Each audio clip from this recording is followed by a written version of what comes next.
Hai sahabat Teknobi, hari ini kita sama-sama akan memahami bagaimana caranya marketing di zaman now.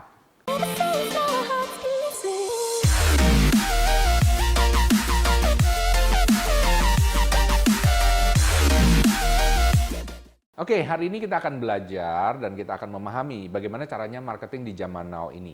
Nah, di zaman now ini yang paling penting sekarang adalah konten.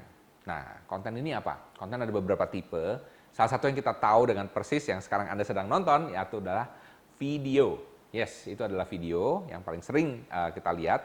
Dan kemudian yang kedua adalah audio, ya.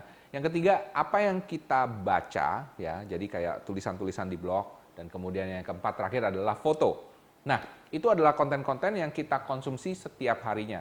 Dan kita dibombardir dengan konten banyak sekali. Nah, sekarang di zaman now ini, gimana sih caranya supaya konten kamu itu bisa stand out, bisa beda daripada yang lain. Dan tentunya ada hal-hal yang mempengaruhi bagaimana supaya konten kamu bisa lebih dikonsumsi orang. Atau lebih stand out dibandingkan yang lain. Oke, hal pertama yang Anda perlu lakukan supaya konten Anda bisa lebih banyak dikonsumsi orang lain adalah quantity. Yes, kuantitinya harus banyak. Ya. Analoginya sederhana. Sama seperti misalnya Anda pergi ke supermarket. Dan di supermarket ini, satu supermarket cuma jualnya satu barang doang. Minyak goreng, misalnya seperti itu. Dan minyak gorengnya cuma satu merek lagi. Kira-kira gimana menurut Anda?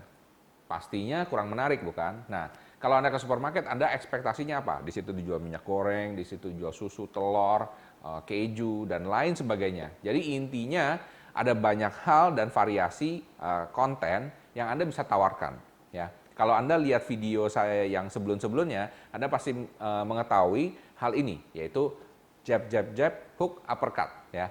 Anda harus punya banyak konten. Anda harus bisa approach orang dari banyak sisi.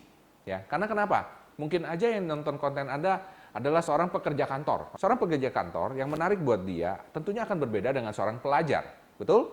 Nah, jadi kalau Anda pengen approach kedua-duanya, Anda harus menyediakan konten yang berbeda untuk kedua pasar ini.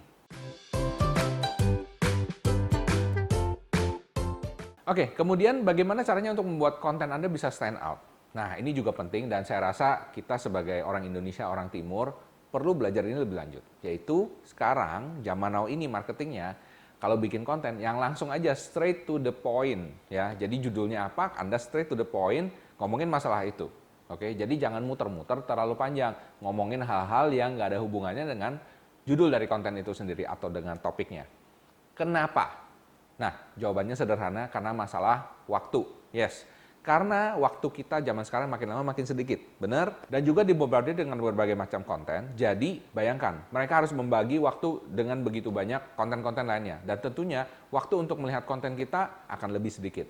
So, pastikan ya, waktunya itu tidak terlalu panjang dan juga straight to the point. Dan yang terakhir yang Anda harus ingat, bahwa kenapa tadi quantity, kenapa tadi waktu? Pertama, kalau waktu dikonsumsi semakin cepat, semakin bagus, jadi dia bisa mengerti, dan kemudian quantity. Karena menurut ilmu psikologi, ternyata untuk membangun trust itu diperlukan 8 kali minimum. Yes, 8 kali minimum untuk melihat brand Anda. 8 kali minimum untuk melihat your face. Ya. Jadi 8 kali minimum untuk melihat iklan Anda, untuk melihat konten Anda. Sesudah 8 kali, dan ketika sesudah 8 kali orang itu masih mau lihat konten Anda, berarti Anda sudah bangun trust. Nah, saya harap Anda sudah memahami bagaimana cara marketing di zaman now ini. Jangan lupa juga untuk subscribe dan like video ini dan kemudian komen ya kalau misalnya Anda ada ide mengenai topik-topik selanjutnya yang akan dibahas di Teknobi. Dan jangan lupa juga untuk melihat 2 video di sebelah ini yang saya yakin Anda pasti suka. Oke, sampai ketemu. Salam hebat luar biasa.